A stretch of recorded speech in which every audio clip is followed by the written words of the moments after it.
Olá, sejam todos muito bem-vindos ao CryptoCast desta semana, um programa audiovisual, um videocast, tem várias denominações, eu gosto de classificá-lo como uma grande conversa sobre o mercado de criptoativos, para a gente transpassar, ultrapassar aquele valor de tela da cotação do Bitcoin, do Ethereum, de qualquer outro criptoativo que você tenha na sua mente. Claro, falar sobre assuntos mais estruturais, sobre assuntos importantes pro investidor e pro mercado como um todo. Hoje nós não saímos dessa prática do CryptoCast. Hoje temos um assunto super importante a ser discutido aqui na nossa programação, que é o caso Binance. Mas saindo um pouco da Binance versus SEC, a Comissão de Valores Imobiliários lá dos Estados Unidos, a equivalente à CVM, nós vamos falar bastante sobre regulação, não do que está sendo feito pelos órgãos reguladores, mas dos embates judiciais, principalmente nos Estados Unidos, mas também em outros mercados mundiais, que estão, de certa forma, sancionando essas iniciativas, modificando a dinâmica do mercado e trazendo bastante preocupação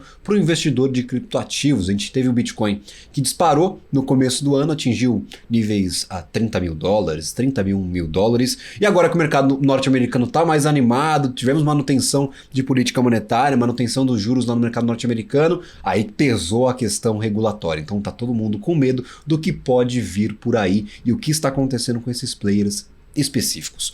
Para falar um pouco mais sobre isso aqui na nossa programação, sempre recebo grandes especialistas. Hoje não foge, claro, a essa prática. Alexandre Ludolfi, diretor de investimentos da QR Asset. Eu espero ter falado o seu nome certo, porque eu já falei em diversos outros episódios, eu nunca me perguntei se eu estava falando direito. Tá certinho, porque tá certinho. Maravilha. E aí a gente tem várias perguntas. Eu estou me perguntando aqui como é que era a pronúncia do seu nome. E o investidor que está em casa se perguntando o que está acontecendo com o cenário regulatório mundial. Brasil, a gente teve regulação aprovada. Aí, se a gente perdeu uma boa oportunidade ou não, mais para frente na nossa conversa a gente aborda sobre isso, a gente conversa sobre isso. Nós temos a MiCA lá na Europa. Então, muita coisa acontecendo, mas os Estados Unidos parece que está indo em contramão a todo mundo. Em vez de desenvolver uma legislação própria, tá indo atrás ali, caça às bruxas, buscando quem que vai sancionar primeiro. Colocou a Coinbase nessa jogada, a Binance, vários outros entes desse mercado de criptoativos. Primeiro, eu gostaria de um apanhado. O que você está enxergando no mercado? Você realmente está vendo esse medo da regulação? E aí depois a gente fala sobre esses assuntos específicos. Perfeito, Gabriel. Primeiro, obrigado pela oportunidade mais uma vez de estar aqui. É sempre incrível. Eu acho que é um dos melhores programas aí da que maravilha. Mídia Nacional. Eu fico lisonjeado. Talvez fazendo esse apanhado, até para a nossa audiência aqui, eu acho que após FTX, né? E lembrando FTX, eu acho que a última vez que a gente veio falar aqui, a gente está falando exatamente disso, né? Das consequências que ocorreram pós FTX, lembrando daquilo tudo. Começou com Terra Luna, né? Todo um bando de executivos ou gestores dessas instituições que foram imprudentes, tomaram risco, mas problemas humanos, né? Não foi um problema de tecnologia. Mas, sem dúvida, ocorreram impactos, até custos humanos, né? Suicídios e afins. De lá para cá, a gente já esperava. O regulador não vai poder ficar passivo em relação a tudo o que aconteceu. Sobretudo à luz, falando especificamente dos Estados Unidos, que existia um tratamento diferenciado da FTX, né? A FTX, ela doava para os republicanos, doava para os democratas, era próximo de todo mundo. Os pais do Sam, né? O SBF lá da FTX, eram próximos, né, da parte jurídica, parte regulatória, inclusive da SEC, e isso claramente teve um backlash muito grande dado o fiasco que aconteceu. Mas daí para o que a gente está vivendo, parece uma coisa quase além da imaginação. Entendi. O que você comentou, por exemplo, da Coinbase. Quando a gente fala de Binance, a gente tem aí algumas reservas, digamos assim, com a empresa chinesa, capital chinês, da forma como ela atuava. Ela, nos primeiros anos de vida, foi muito truculenta com qualquer coisa, iniciativa de regulação, foi proibido em vários países, mas a gente vê que essas corretoras elas estão querendo buscar formas de se regular, buscar formas de trabalhar não à margem da regulação, mas sim ajudar até no processo regulatório. Quando eu vejo pessoas até da indústria de cripto celebrando coisas do gênero, eu falei, gente, não pode. O regulador está querendo interferir no que as pessoas podem fazer ou não. Isso é o que a gente conhece aqui no Brasil como censura. Exato. Eu acho que sim, proteger os investidores, tentar trazer claridade é muito importante. Mas desde que o Gary Gary Gensler, né, a pessoa que é responsável por cripto na SEC, assumiu, a gente esperava, como ele era um professor do MIT de cripto, as palestras que estão na internet eram incríveis. Eu falei, gente, vai ser a época dourada, tem uma pessoa que entende, que quer resolver as coisas. Mas tem sido uma das grandes frustrações, porque na prática parece que o regulador está meio machucado com o que aconteceu no FTX, está querendo agora eu sou regulador sério com aquela bandeira branca, vou proteger os investidores. Mas na verdade está tentando acabar com a indústria, está tentando asfixiar a indústria. Tanto de forma regulatória, né, essa parte de processos, a SEC, o Departamento de Justiça, outras autarquias americanas estão indo atrás de processar as empresas, mas alguns processos fazem até sentido. A Binance, por exemplo, ela manipulou preço para ela, prejudicando os clientes. Isso é uma coisa seríssima. Essa parte da denúncia tem que ser apurado e eu acho super importante chegar a fundo nisso. Mas outras partes, por exemplo, está acusando as duas corretoras, a Coinbase e a Binance, por exemplo, de estarem atuando como corretoras não reguladas. Gente, ocorreu um IPO no Nasdaq, a empresa chegou a valer $100 bilhões. O Armstrong, né, o CEO da Coinbase, é uma pessoa que está pedindo, pelo amor de Deus, como eu faço para fazer as coisas, e não tem nenhuma claridade. Não sei se vocês, a audiência sabe, mas uns e-mails recentemente no processo da Ripple, né? Sim. Que foi o mais importante, né? Que a gente tá chamando de Hyman Files. E não acaba nunca também, né? Não acaba nunca. A gente está com a expectativa nos próximos meses de ter alguma claridade nisso. E a verdade é que a turma que cobre um pouco mais perto a parte de litígio americano, né, tá bastante otimista, assim, porque acredita que o case da SEC é ruim, tá? Sim. Mas pensando esse Hyman, né, cara... nos e-mails a gente teve essa indicação, né? A sensação foi essa. Eles não sabiam e deliberadamente não queriam dar claridade para deixar a confusão mesmo. Então, acho que até a reputação da SEC está em jogo. A gente vê um movimento até de alguns congressistas americanos de tentar, sabe, tirar o Gary Gensler, né, com alguns processos. Eu acho muito difícil, tá? Porque na prática é isso. Ele pode não estar atuando a favor da indústria, etc., mas achar que ele está indo muito além da atribuição dele como pessoa, eu não sei se prospera. O histórico disso nos Estados Unidos de Congresso conseguir retirar presidente com mandato de autarquias, né, que tem independência, eu acho complexo. Mas ainda assim está gerando um ruído que eu acho extremamente desnecessário. E eu acho que é muito importante relativizar a posição americana, né, pensando naquela ideia land of the free, né, de aberto para inovação. E hoje os Estados Unidos está com uns processos regulatórios em cripto dos mais atrasados do mundo. A gente está vendo, você comentou, né, da MiCA na Europa, sim. A gente tem algumas jurisdições como os Emirados Árabes, a própria Hong Kong, na China, a gente está vendo muito mais amigável com cripto também. América Latina, olha, o Brasil está muito bem posicionado, né, no mundo, atraindo capital, atraindo empresas, e os Estados Unidos. E eu realmente acredito que a infraestrutura dessa internet 3.0, vamos lembrar que a gente está construindo, ela pode ser a nova internet. Então, quando os Estados Unidos está afastando a inovação, né, tudo que a gente viu nos últimos 10 anos de Vale do Silício, a forma diferente de uso, né, de tecnologias mobile, né, que mudaram o mundo, como a gente consome aluguel de carro, como a gente consome o táxi, como a gente consome o aluguel de temporada, né? Tudo isso mudou. E a gente está vendo essa transição de infraestrutura de internet e os Estados Unidos está se posicionando de uma forma retrógrada. E isso não é muito normal quando a gente pensa que os Estados Unidos sempre abraçou a inovação.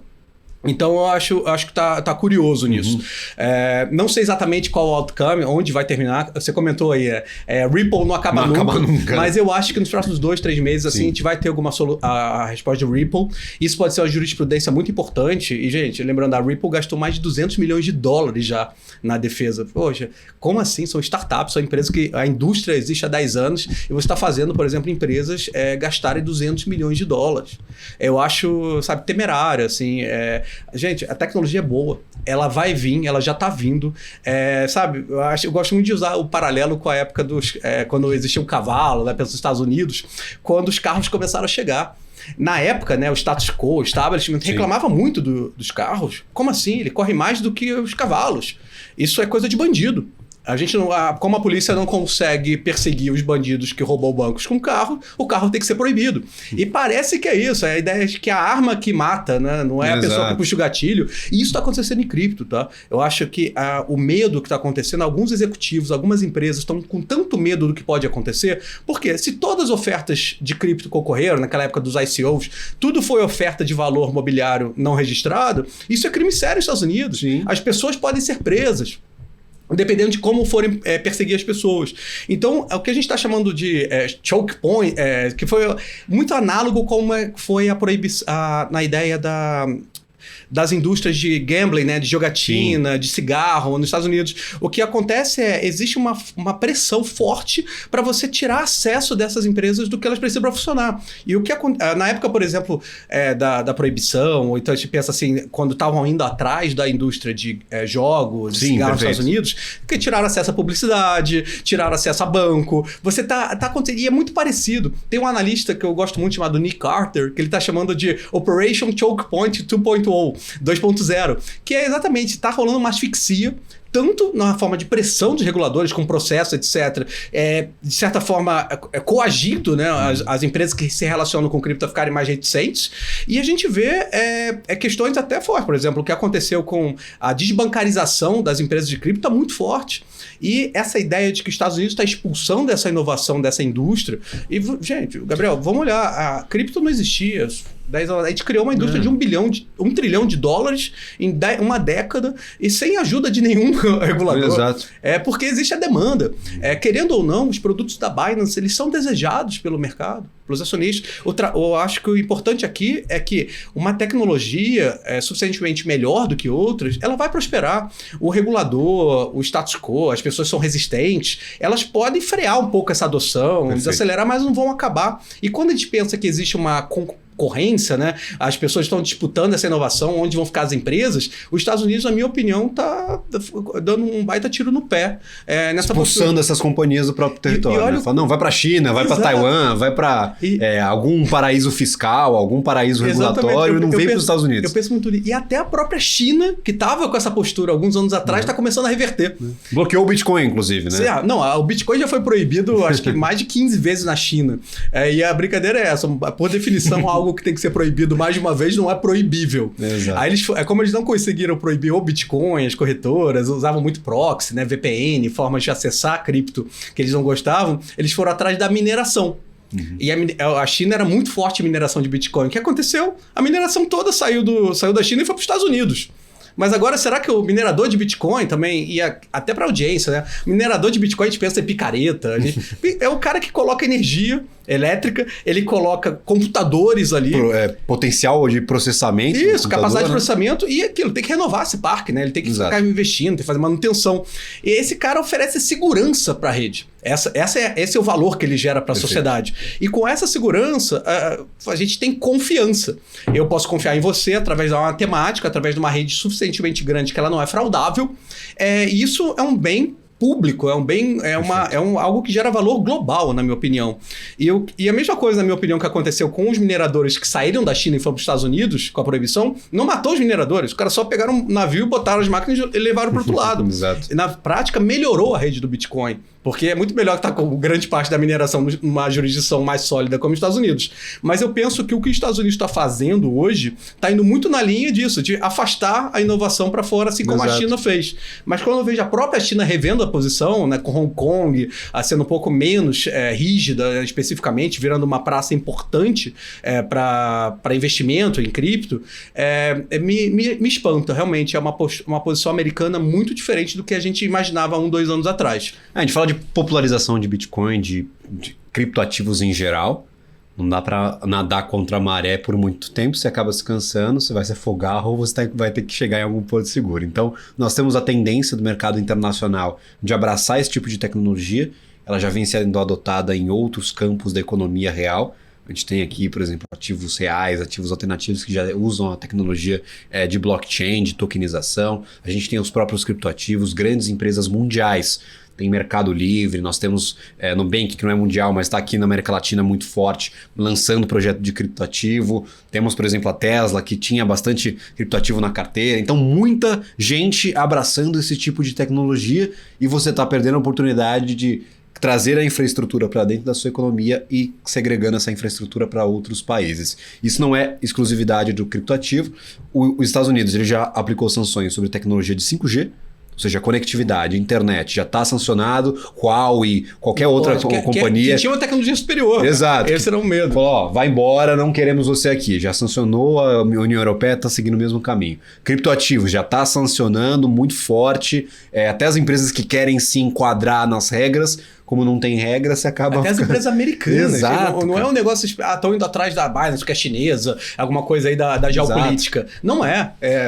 A Coinbase está no meio dessa história, é quase inadmissível. Desenvolvimento de baterias para mobilidade elétrica. Ah, não, tem tecnologia de fulano e ciclano, não quero dentro do meu país, manda para fora. Então, todos os avanços tecnológicos, pelo menos neste momento, parece que os Estados Unidos está tentando fugir desses avanços, né? Fala, não quero isso aqui, me dá petróleo, me dá, sei lá, qualquer outro tipo de economia tradicional que eu não tinha contato antes, mas criptoativo, a própria conectividade, como eu mencionava, com 5G, com 6G, que já está em discussão, ou qualquer outro tipo de tecnologia, a gente está expulsando. A IA está forte nos Estados Unidos, pelo menos por enquanto, mas outros players já estão desenvolvendo os próprios softwares. Então, é uma situação meio complicada, né, Alexandre? Não, eu acho que sim. Eu acho que AI foi um tópico ótimo, que é como uma adoção de tecnologia. Aquilo, AI não é nada novo, né? Exato.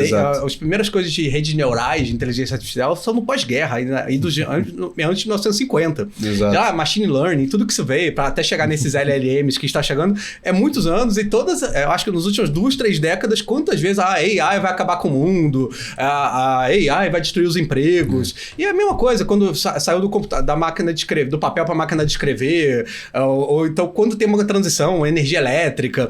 Não vou usar mais vela, vou colocar um raio no meu vamos continuar com óleo de baleia, tá? Essa é um pouco a sensação. A gente que trabalha com inovação, com tecnologia, fica, nossa, como assim? Esses são os policymakers que estão aí, e a gente está falando de algo que gera produtividade, gera valor nas cadeias, e é isso, já deixou de ser há muito tempo algo só especulativo, que pensa que o Bitcoin é só especulativo, por exemplo. Não é. A gente tem aí todas as indústrias, hoje é difícil pensar uma vertical da indústria que não esteja sendo impactada de alguma forma. Você comentou bem, desde o programa de fidelidade, né, no Nubank que você falou, com cripto, que são superiores. Gente, eu quero ter meus pontos comigo, eu não quero que esteja no site da Smiles. Os pontos são meus para fazer o que eu quiser. Essa ideia de soberania individual, empoderamento do usuário, isso que cripto permite. E quando eu vejo, mesmo as pessoas da indústria, às vezes batendo palma, porque estão pensando mais dele, não, porque menos Binance é bom para mim. Eu falo, gente, cuidado com isso. Hoje tá, sabe, pensando que existem polos, né, ideológicos ou de posição, hoje está tá a favor do que quem você não gosta, ou quem te beija, mas amanhã pode ser você. Então hoje acho que a posição da indústria tá errada. O cripto, gente, sempre foi muito colaborativo, sabe? Sim. Claro que eu quero ganhar share, claro que eu quero crescer, mas não somos não é eu contra você, Binance contra Coinbase. É uma indústria pequena contra todo o resto. E essa ideia de educação, de disseminar essa ideia das virtudes, do valor de cripto é muito importante. E eu acho que esse é o ponto que o regulador não está indo. O regulador, na minha opinião, americano, ele está tentando falar o que você pode fazer ou não com seus investimentos. E lembrando do mercado global, que se o cara não fizer nos Estados Unidos, ele vai fazer fora, vai fazer de alguma outra forma. Tem várias jurisdições que estão... Se não tiver exchange, ele não precisa de exchange, porque agora tem... Peer-to-peer, você consegue um pendrive hardware wallet. Então, você tem o protocolo descentralizado, você consegue fazer transações diretas. Então, tudo bem, a tecnologia está muito incipiente, mas mesmo... não, vou acabar com a exchange que eu acabo com o mercado de criptoativos. Não acaba, cara. É um negócio que você não consegue nadar muito tempo. Você pode frear um pouquinho, você causa esse impacto em preço, as pessoas ficam meio preocupadas, mas, na minha opinião, o regulador ele não freia a adoção de uma tecnologia que é suficientemente superior que outra. Exato. Olha aí o streaming com DVD, né? Que tem disco, né, em casa, Blu-ray, o VHS, né, quando chegou, ou então da fita cassete pro CD. Exato. Vem, e tá vindo. Acho que essa é a grande verdade. Minha preocupação é esse posicionamento muito mais contundente do regulador americano começou a dar sinais para outros reguladores de países emergentes, começando a botar as asinhas para fora. Eu acho, por exemplo, a gente pode falar por exemplo, da Nigéria. A Nigéria acabou de, tornar a Binance irregular. Fechou algumas outras praças europeias também. Estão indo contra.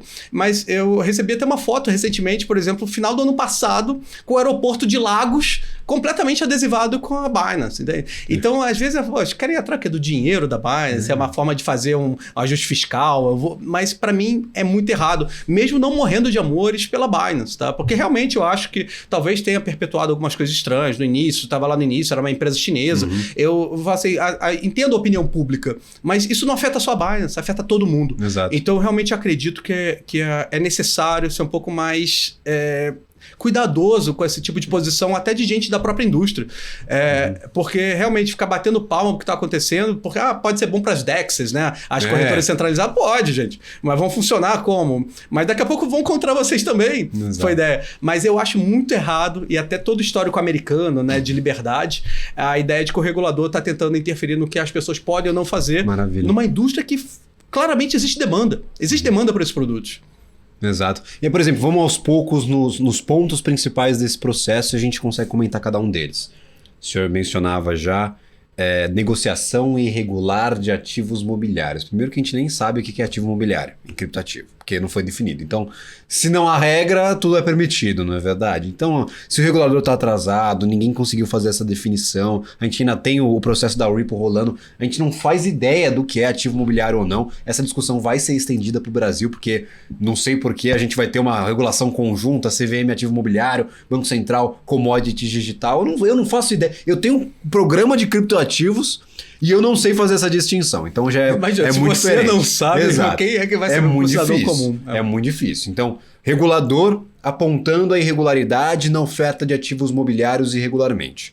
Para Coinbase, para Binance, para qualquer outra... essas são as principais, pelo menos em pauta agora. Mas a gente tem várias que estão nessa mesma alegação. O senhor já mencionou que já estão lá faz 10 anos, tem inclusive uma empresa com capital aberto, já chegou a valer muito, já chegou a ter aposta de grandes casas de investimento. Sim. E estava lá e ninguém falou nada. Agora a gente descobriu que ela estava negociando irregularmente algum valor imobiliário. Então, esse é um dos pontos que é muito criticado. Agora, de outro ponto de vista para esse processo que envolve a Binance e envolve outras companhias. Nós temos a manipulação de preço de mercado e temos a manipulação de ativos de clientes, ou seja, como a gente não tem a segregação patrimonial, a gente não sabe o que é ativo de cliente, o que é ativo da própria companhia. Então, o regulador está identificando essa manipulação de ativos que não deveriam ser manipulados, pelo menos na interpretação da SEC, porque como a gente não tem regulação, a gente não sabe se é permitido ou não. Então, a gente parte dessas duas premissas. Como que o senhor enxerga essa divisão no processo em o que é válido e o que é perfumaria, supérfluo, que é maluquice da SEC neste momento? Eu acho que sim. A parte, vamos lá, cada uma delas. A parte de valor mobiliário digital, você ser um security ou não nos Estados Unidos, essa realmente é o grande X da questão. Sim. O que vão tratar como? Hoje, se você olha todo o histórico da SEC, da CVM americana, em relação aos processos que ela fez, citações, Perfeito. Ela já citou mais de 60 tokens como sendo possíveis valores mobiliários. É só o Bitcoin goza de uma certa estabilidade, nunca foi dito que é. Por quê? Bitcoin, para quem não entende muito, o Bitcoin ele surgiu de uma coisa sem o que a gente chama de pre-mine, né? Não teve um aumento da base monetária e todo o Bitcoin ele veio de forma descentralizada via mineração. Sim. Então, é isso que causa. E hoje a percepção todos os projetos, eles nascem centralizados. Depois você vai descentralizando. Então, essa tentativa de classificar tudo como valor mobiliário, eu acho errado. Eu acho que o que a gente deve chegar, na minha opinião, da regulação daqui a alguns anos, é um nível de descentralização mínima para não ser classificado como security. Não ser uma empresa ou não, mas como vai chegar a isso? E quando eu vejo que as pessoas tentam aplicar aquele Howey Test, né, americano, que é um teste lá, tem mais de 50 anos, do início do mercado de securities, eu acho errado tentar colocar tudo nessa mesma regra, uma regra que claramente está defasada, ultrapassada. E a gente sabe que regulação precisa, né? A gente teve quantos constituintes, né? Exato. A gente teve até aqui no Brasil. Então, me preocupa um pouco e, honestamente, eu acho que o processo da Ripple vai ser bem importante para entender.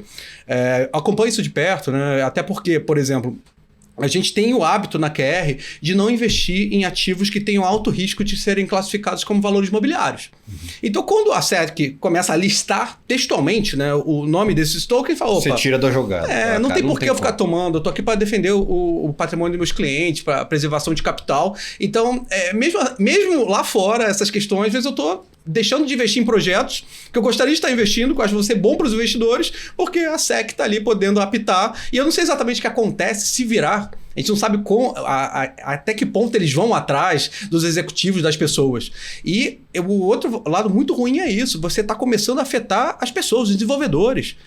As pessoas não querem colocar o nome, estão com medo. Poxa, e aí, eu posso ser imputado na física aqui? Porque Porque eu estou cometendo um crime, teoricamente, não é verdade? Eu estou ajudando a fazer uma oferta de valores imobiliários irregular, fraudulenta. Então, essa dinâmica está bastante complicada. O que eu acho que faz muito sentido é essa ideia de manipulação de preço. Porque isso aí é um crime grave de manipulação. A gente sabe o que a gente chama de front-running. A gente tem 1000 formas, né, do mercado que são tipificados como crimes. A SEC é super boa em capturar essas pessoas. É difícil manipular preço nos Estados Unidos. Informação privilegiada, insider. Geralmente funciona super bem. Só que em cripto, dada a forma... Porque funciona, e você tocou no ponto certo, que é a ideia da segregação de capital. O pessoal opera dentro de uma conta saco, ninguém sabe direito o que acontece, ninguém nem sabe se... eventualmente todo mundo pede resgate, vai ter dinheiro para pagar todo mundo?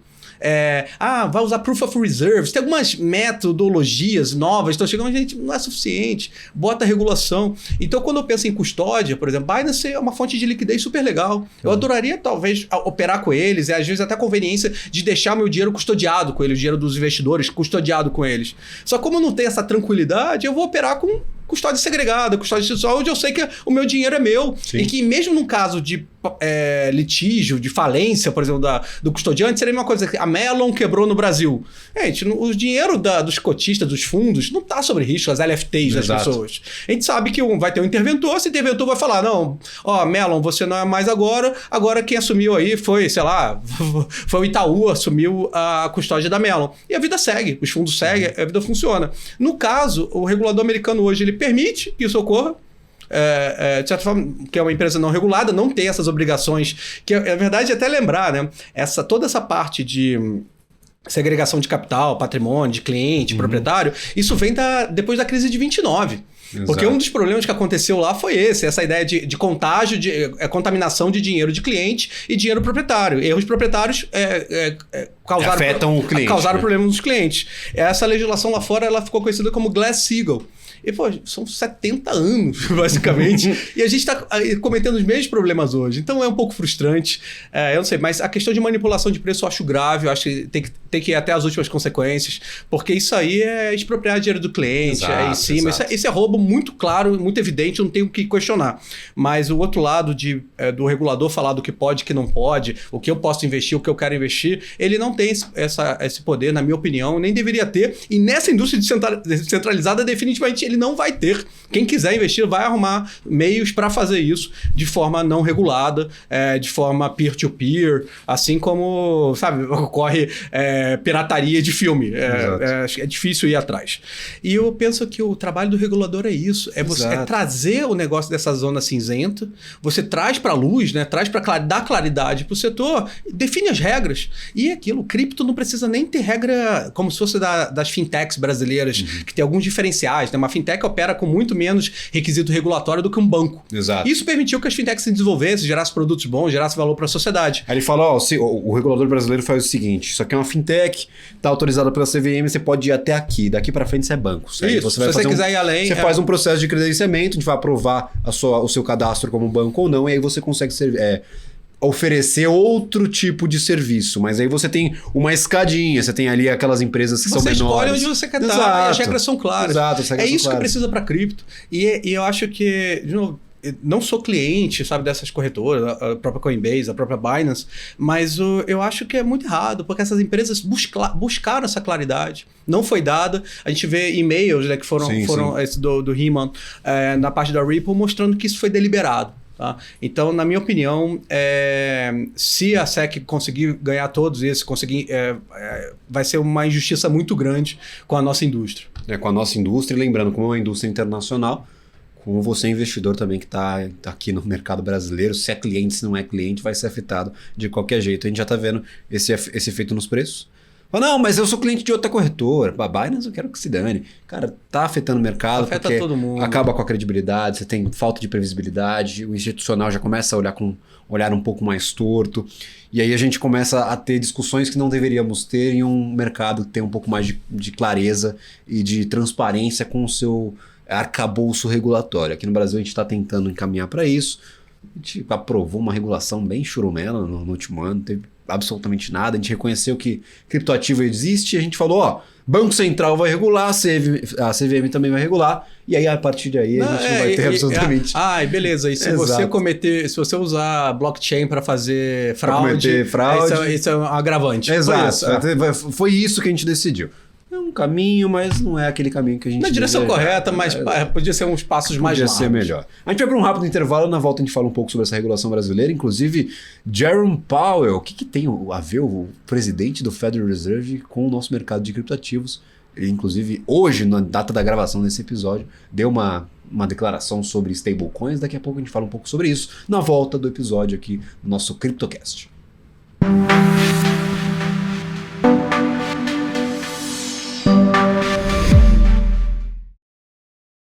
Estamos de volta com o BMC CryptoCast falando sobre regulação, embates judiciais envolvendo a SEC, o órgão regulador do mercado de valores imobiliários norte-americano, e alguns dos principais entes do mercado de criptoativos, em especial as exchanges, e em vez ou outra algum projeto muito específico, como é o caso da Ripple que nós comentávamos anteriormente.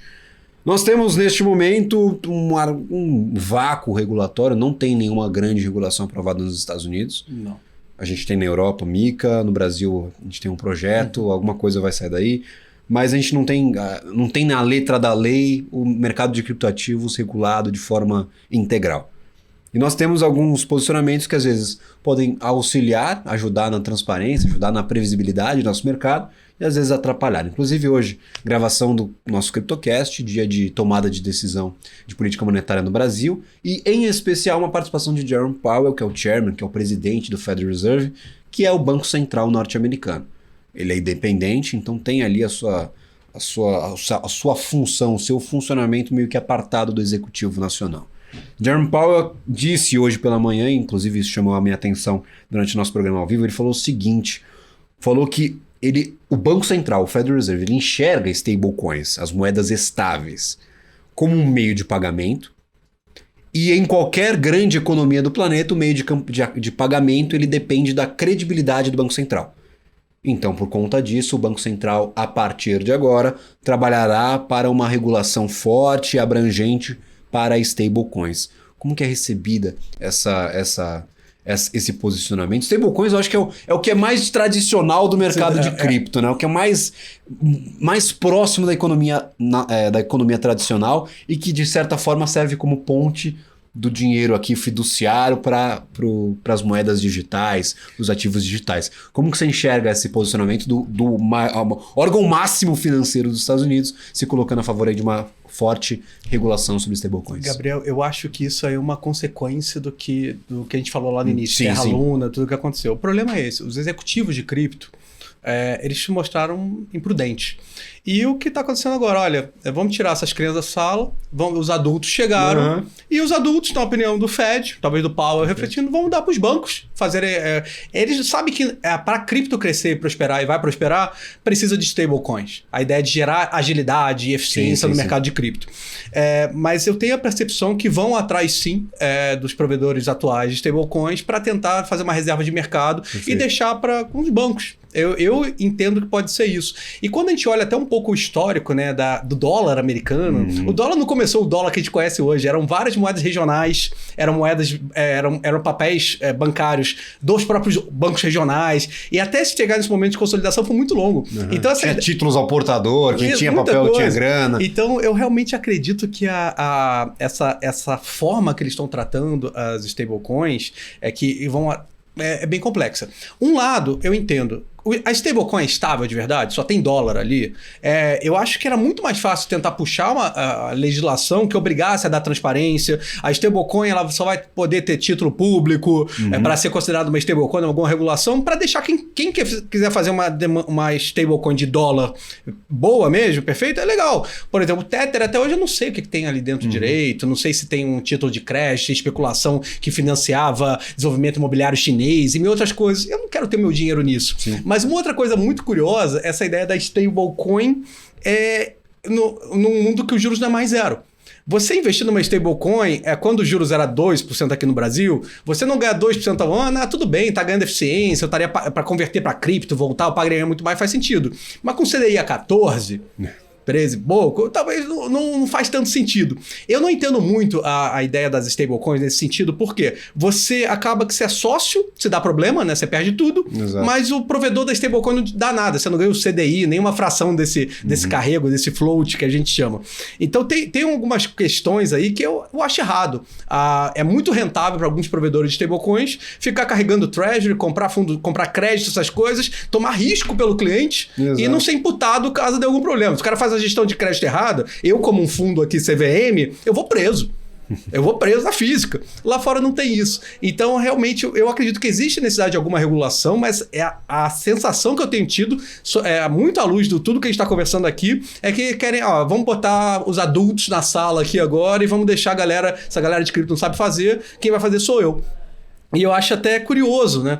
Porque quando a gente olha no mercado de regulação, outro tópico muito importante são os ETFs de cripto, né? Exato. Se pode ou não. E o que a gente vê todas as applications, né, de ETFs de cripto. O que é o ETF de cripto? É um veículo regulado, que dá proteção para o investidor, que facilita o acesso, que é transparente. É tudo isso que a gente está falando aqui.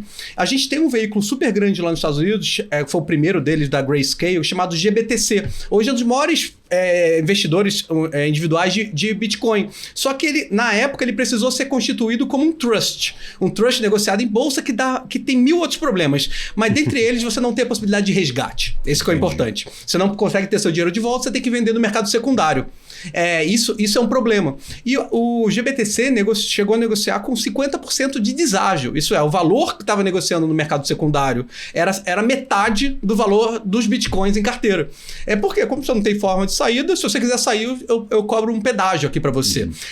Mas em última instância, é a própria SEC, a própria SEC, o regulador americano, que está dificultando isso. Se eles permitissem que a Grayscale, esse produto da Grayscale, fosse convertido num ETF, esse prêmio é para zero. Isso é os investidores que estão ali. Isso aí gerar eficiência para o mercado e gerar valor para a indústria. Eu não entendo por que existe tanta restrição, por exemplo, contra um ETF de cripto. Coisa que aqui na QR, aqui no Brasil, a gente tem há 2 anos. O QBTC, até que eu tô coletinho hoje aqui, tá fazendo 2 anos de história, comprando Bitcoin Spot, funcionando, etc. E até hoje... Regulado, transparente, você consegue aqui... Com custódia segregada, que dá proteção para o investidor, que executa nos melhores lugares, que não tem risco de lavagem de dinheiro.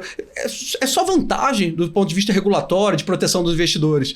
E como assim isso não está acontecendo nos Estados Unidos? Mas uma coisa curiosa, até na data hoje da gravação, a gente vê que as empresas tradicionais de investimentos dos Estados Unidos, uma BlackRock, a gente tem várias outras, própria Fidelity e outras, começaram a fazer applications, né? Começaram a fazer pedidos de registro de ETFs de Bitcoin lá nos Estados Unidos. Não sei se vão prosperar, mas na prática, quando eu vejo as empresas tradicionais, que seriam o equivalente aos gestores tradicionais, uma BlackRock, uma Fidelity, trazendo applications de Bitcoin para o mercado nesse momento, eu tenho a percepção que às vezes pode ser alguma coisa, galera, tá muita pressão aqui na SEC, vamos aprovar esse ETF, Exato. Só que eu não quero aprovar ETF desses caras de cripto. Tragam applications aqui das empresas tradicionais, porque eu sei trabalhar com vocês, não sei trabalhar com essa galera de cripto. Para mim, se isso prosperar, vai ser uma pena, porque quem construiu, quem fez, etc., vão dar para os outros. Exato. Pro tradicional. Gente, isso aí é uma coisa regulador que você imagina do regulador de país emergente. Uhum. E, de novo, para quem cobre, para quem olha, fica muito evidente que tá acontecendo alguma coisa aí nos bastidores e que as empresas tradicionais estão vindo para esse mercado.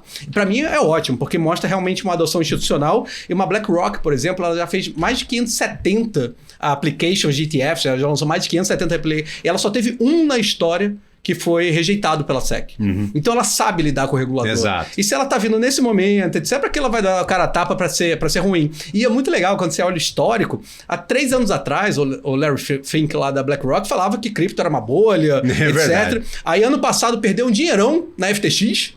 E agora tá vindo com uma application de cripto, né? Uma application do ETF. Então, realmente, eu acho que talvez o lado positivo, dado que a gente não vai ter essa noção do que é security ou não, ainda vai ter muito ruído, isso vai demorar, né? Os processos americanos demoram um pouco. Olha quantos anos já tá rolando da Ripple.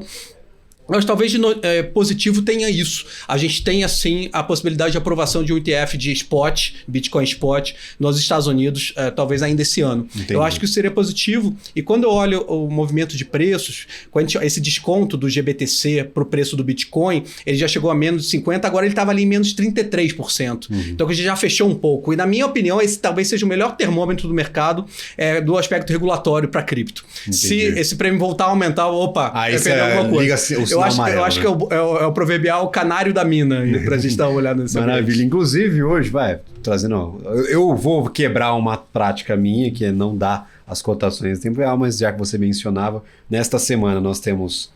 nesses últimos 3 dias, nós estamos gravando especificamente na quarta-feira, o pessoal vai assistir na sexta, mas nesses últimos 3 dias nós tivemos já um resultado positivo de 14% para o Bitcoin, e aí muito por conta desse movimento de ontem e de hoje, depois do anúncio dessa intenção das companhias de buscarem o investimento em criptoativos. Hoje, especialmente neste momento, o mercado não para, então pode estar em qualquer cotação. Tá em torno de 30 aí?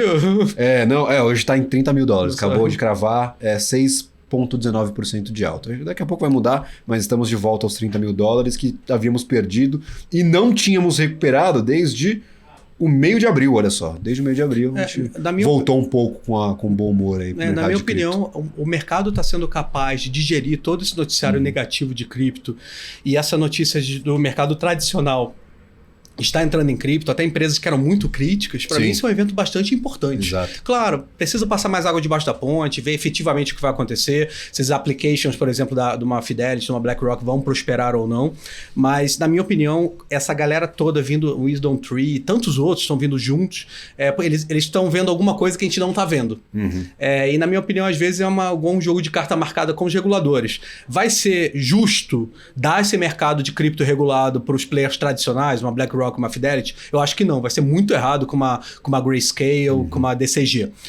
Mas, no fundo, é bom para a indústria. Independente da forma, apesar de ter perdedores e vencedores, que pode ser, de certa forma, injusto, mas eu acho que pode ser bom para o mercado e a gente está otimista com isso. Entendi. E aí, por exemplo, saindo um pouco no mercado norte-americano, já que a gente passou por cima de alguns dos principais processos, ontem, nesta terça-feira, dia 20, nós começamos a efetivamente aplicar a legislação que foi aprovada em Congresso no ano passado. Então, o Banco Central foi indicado, vai começar a tecer as suas normas de regulação do mercado de criptoativos, e aí tem uma grande briga das exchanges internacionais, em especial a Binance, para que seja formado um fundo garantidor um FGC de cripto. Fala, se a gente se quebrar, quem banca essa quebradeira vai ser o Estado com o FGC, com um fundo ali de criptoativos. Pode ter ajuda de financiamento também das exchanges, você pode ali ter um autofinanciamento, uma autorregulação. No entanto, é um FGC que, se der merda, como deu agora nos Estados Unidos, a gente tem uma salvaguarda.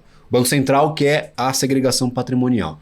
Você acha que a gente já passou do tempo de discutir isso? A gente perdeu uma boa oportunidade na janela no Congresso, que não tinha tanta pressão. Como que você enxerga essa disputa? E o que pode acontecer aqui no Brasil, olhando para o mercado estrangeiro, para a MiCA e para os Estados Unidos, que são praticamente dois opostos nessa regulação? Eu acho que é uma excelente pergunta e tenho pensado muito nisso. Então acho que vou trazer mais um brainstorming aqui de onde... Sobre a definição da autarquia do Banco Central brasileiro para ser o regulador de valores imobiliários, do que não é valor imobiliário digital. Eu achei bom. Por quê? Entendi. Eu acho que tinham soluções muito piores. Por exemplo, a criação de uma autarquia nova, que eu não sabia quem está lá na frente. O Banco Central, querendo ou não, é uma das autarquias brasileiras com maior credibilidade. Exato. Possui independência funcional.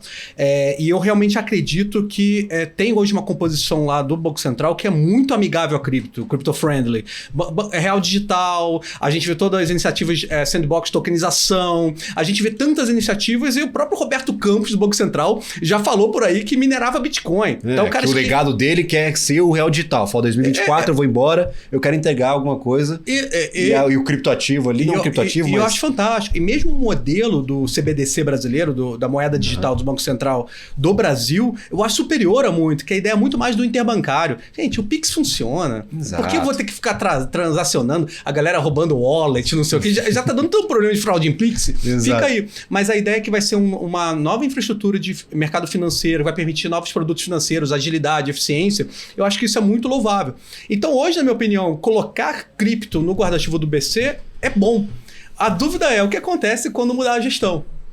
Então você fica com risco político, às vezes um regulador dedicado, né? Como você tem uma superintendência de ativos digitais em alguns países, um regulador específico.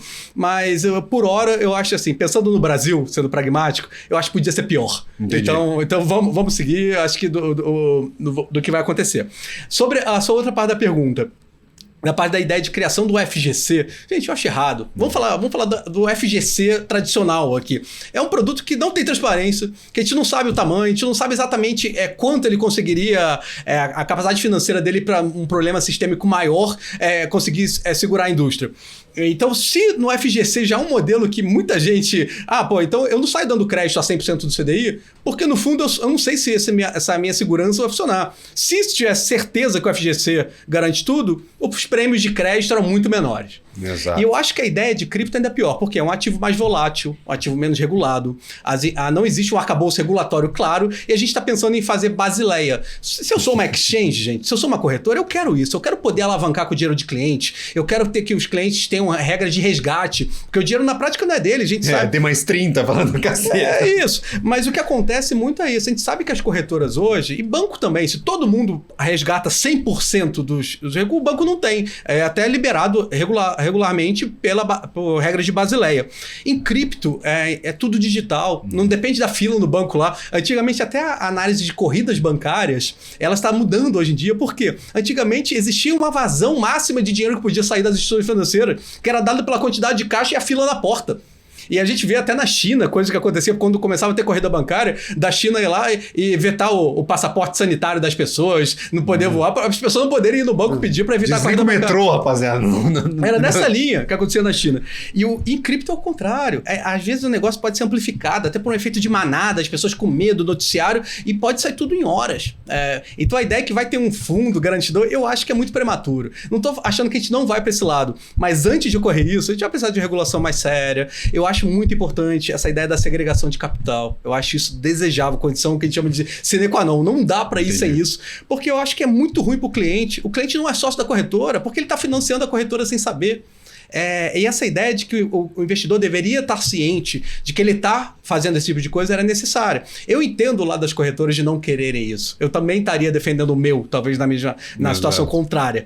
Mas eu realmente acho que é ruim para o ecossistema como um todo. Então, eu acho que é muito difícil a ideia disso prosperar. Eu acho ótimo se uma Binance conseguir colocar, galera, olha, eu tenho aqui $1 bilhão numa escrow account que eu garanto que não é sob meu controle, eu estou fazendo algum compromisso aí, até um contrato inteligente, alguma coisa, que eu garanto meus cotistas. Faz sozinho. Por que você precisa fazer isso faz uma pólice de seguro, faz alguma outra coisa. Existem mecanismos. Mas eu não sei, eu acho que é uma tentativa de tentar direcionar a opinião pública. Já existe no crédito, por que não fazer para mim? Exato. Mas eu acho que não são comparáveis nesse momento ainda. É aquele negócio, né? A empresa vai tomar o risco do nome do cliente e o cliente não vai ter a devolução daquele risco tomado. A ideia. Se eu quebrar, eu quebrei junto. Se eu ganhar dinheiro, eu ganhei sozinho. Exato. Ganhamos, eu ganhei e perdemos. Exato. Eu acho muito assimétrico. Eu não entendo tudo que é seu é seu, tudo que é meu tudo que é seu é nosso e tudo que é meu é meu. Exatamente isso. Quando eu ganho é só meu. Obrigado pelo seu funding. Eu acho... Eu sempre quando eu vou falar de stablecoins, eu acho que a forma fácil de entender isso é pensar no fundo DI, um fundo money market, né? Você não quer investir num fundo money market que não te dá retorno. E ainda mais que, às vezes, o dono, quem faz a gestão do fundo, fica com 100% do retorno para ele, não te dá R$1, não te dá nem o CDI, nem nada, mas aquilo, se ele quebra, ele perde o seu dinheiro e não acontece nada com ele.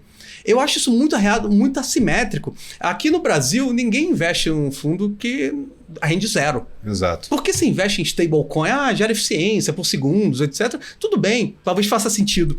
Mas essa ideia das stablecoins, na minha opinião, elas funcionaram muito quando o juros era zero no mundo durante muito tempo. Agora que está o juros 5%, por aí, 4 e pouco, a gente já vê que, poxa, não dá para ficar investindo num negócio que me dá zero de retorno. Exato. Num ambiente de juros e inflação alta. Até para os Estados Unidos, inclusive. Isso para os Estados Unidos. Exato. A gente viu essa questão. Eu acho que a gente até consegue fazer um comparativo com o que aconteceu com os bancos menores agora no começo do ano. Nós tivemos os bancos tomando esse risco, colocando título para dentro, título de dívida, não tomaram cuidado com a taxa de juros, não tiveram dinheiro para arcar com as suas próprias obrigações. Na hora que teve a evasão de dinheiro, você fala, cara, crise quebrou. De confiança, crise de confiança, todo mundo sai. E aí o que acontece? Aí o órgão regulador vai lá, toma a administração da instituição financeira, faz a distribuição dos valores, e a gente ficou já um tempo bloqueado com saques. Se eu não me engano, a integralidade dos saques ela foi garantida. Mas não, tiveram alguns dias. Aquele SVB, aquele SVB, o Silicon Valley Bank, era o banco das startups, assim. Inclusive com startup brasileira que tinha dinheiro lá. Várias. Eu estava até por acaso num evento de startups nessa noite, as pessoas estavam chorando, achando que não iam conseguir pagar a folha de pagamento. Então foram dias... E na minha opinião, só conseguiram dar uma solução rápida porque Vale do Silício, toda a parte aí dos democratas, Estados Unidos é muito influente. Porque em a situação normal aí, eu acho que as empresas não teriam tido acesso a esse dinheiro de forma tão eficiente, né? Tão rápida. Mas... imagina isso, a mesma coisa acontecendo no ambiente sem muita transparência, que você não sabe qual o risco que você está tomando, e claro, não tem um órgão regulador para te salvar no final das contas. Aí é a situação que a gente está montando. E você deliberadamente deixa tudo numa conta saco, sabendo que a empresa pode estar operando, pode estar especulando com o seu dinheiro sem nenhum tipo de regra. Porque pelo menos na Basileia, né, regra da poupança, como existe, você tem regra bem clara de como o banco pode ou não disponibilizar, fazer operação com o dinheiro dos clientes, com uma parte do dinheiro dos clientes. Mas hoje não existe essa regra. Então, eu acho que talvez fosse ao contrário. É como se fosse na indústria de fundos, vamos partir para a autorregulação, propõe aí, começa a operar, mostra que você gera valor para o cliente e ajuda no processo legislativo global. Eu acho que é muito fácil. Vamos fazer FGC. Eu acho que é quase leviano. E aí, Alexandre, olhando para a atuação de vocês, inclusive acompanhando de perto o mercado, trazendo esse produto que é do mercado tradicional, mas olhando para o mercado já aí de inovação, de tecnologia, se não me engano, nos primeiros aí, não só no Brasil, mas como no planeta, a gente tem poucos mercados que disponibilizam esse tipo de produto. Como vocês estão enxergando todo esse burburinho, esse ruído? O que vocês estão passando normalmente para os investidores, Gabriel, de vocês? Eu acho essa pergunta ótima, porque eu acho que o ponto inicial é tentar separar a ideia de preço e da tecnologia. Perfeito. Porque as duas coisas não andam para e passo. A gente está tendo aí impactos em preço desde o final do ano passado, que tudo que aconteceu, gente, foram cataclismos. Desde Terra Luna, Don Kwon, Three Arrows, tudo que aconteceu, FTX, agora essa parte regulatória. Quando eu olho que o mercado é uma das melhores classes de ativo do ano, subindo bastante. Gente, é uma demonstração de força muito grande. E do outro lado que eu acho bem importante é o lado da adoção. Não só na adoção das empresas aí tentando fazer applications tradicionais que falavam mal de cripto, fazendo application de cripto. Exato. Não estou nem falando disso, estou falando das empresas. Eu acho que a gente surge a Lightning Network, né, aquela camada que dá escalabilidade para o Bitcoin, sendo adotada até pela própria Binance e outros lugares. Eu tô vendo que a cripto tá permeando e a adoção tá vindo cada vez mais rápido. Eu tô impressionado, na verdade, com as notícias de adoção. Várias dessas notícias que a gente teve nos últimos 12 meses de adoção de cripto, eu acho que num mercado antes da FTX era 20%, 30% de alta. No mercado. E então eu realmente acredito que a gente está gerando uma massa crítica, porque a adoção está vindo, a demanda, o entendimento dos investidores. Olha o espaço que a gente está tendo, um programa de cripto aqui na TV. Então as pessoas estão começando. Hoje eu sou professor da FGV, na Escola de Economia de Cripto. Uma das cadeiras eletivas lá que mais tem alunos. E eu acho incrível, porque os alunos de mestrado, doutorado, o pessoal está querendo fazer pesquisa, fazer a tese, dissertação em cripto.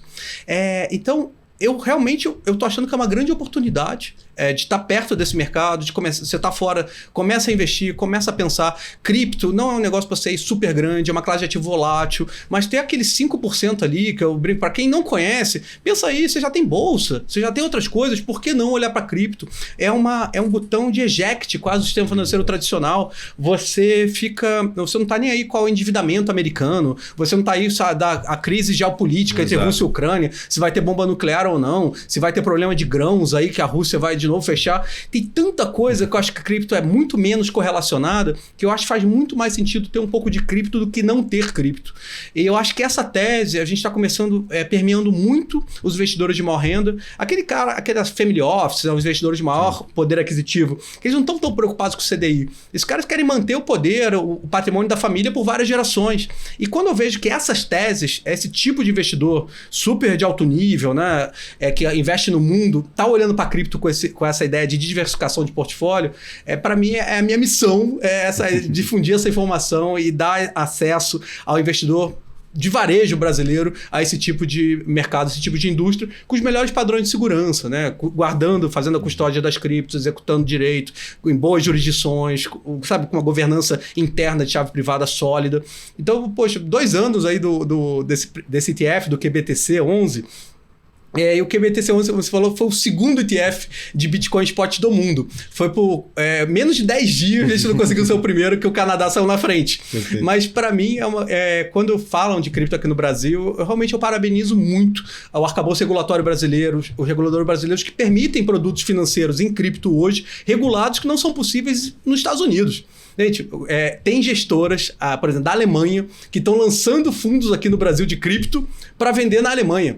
Gente, eu nunca imaginei isso, quem vem do mercado tradicional, isso acontecer. A Alemanha está vindo aqui para desenvolver um produto financeiro. Exato, exatamente. Então, eu realmente fico muito feliz e eu acho que o timing é esse. Cripto ainda está no início, cripto é muito pequeno. Tudo em cripto hoje, tudo que existe gira em torno de $1 trilhão, gente. A gente deve ter 10 empresas individuais que valem mais de $1 trilhão no mundo, das big techs e afins. Elas têm esse valor? Acho que tem. Não é que eu estou falando que essas empresas estão muito caras, é só que uma indústria que afeta todos os mercados, que gera confiança, gera eficiência, gera desintermediação, ela tem que ter maior valor. E ainda não chega a 10%, por exemplo, só da indústria de ouro. Só de ouro, então que gira em torno de $11 trilhões. Eu nunca vi ninguém no mercado fazendo alguma operação com ouro, pelo menos na minha história recente aqui, ó. Então, ainda, talvez os nossos avós, exato, assim. Fala, pô, não vi ninguém negociando ouro. Serra Pelada, talvez ali. Não vi. Mas e tem até aquela ideia que o Bitcoin de fato é escasso, né? Você pode criar cripto diferente, outras coisas, mas não vai conseguir ser Bitcoin. Ouro, a gente não sabe se aqui um Elon Musk da vida vai capturar um asteroide cheio de ouro, vai trazer para cá e não dar o mercado de ouro. Então ainda tem essa, se você olha para o longuíssimo prazo, eu ainda acho que vale mais a pena ter um pouco de Bitcoin. O Bitcoin, o cripto em geral, porque eu realmente acredito que é uma tecnologia que está mudando tudo. Inclusive AI, tá? Exato. Eu acho que os treinamentos de modelos de AI, etc., que agora mudou. Não, agora cripto não tem mais graça, agora tudo é inteligência artificial. Gente, eu acho que as duas coisas se falam muito e eu acho que isso aí tá... Até dando spoiler, é algo que a gente tá olhando aí de produto financeiro para trazer para o mercado produtos de AI. Que bacana. Não, super bacana. Para quem quiser encontrar o produto de vocês, como que faz? Por favor, eu acho que a gente está em todas as redes sociais, pode procurar por QR Asset, mas o site é qrasset.com.br.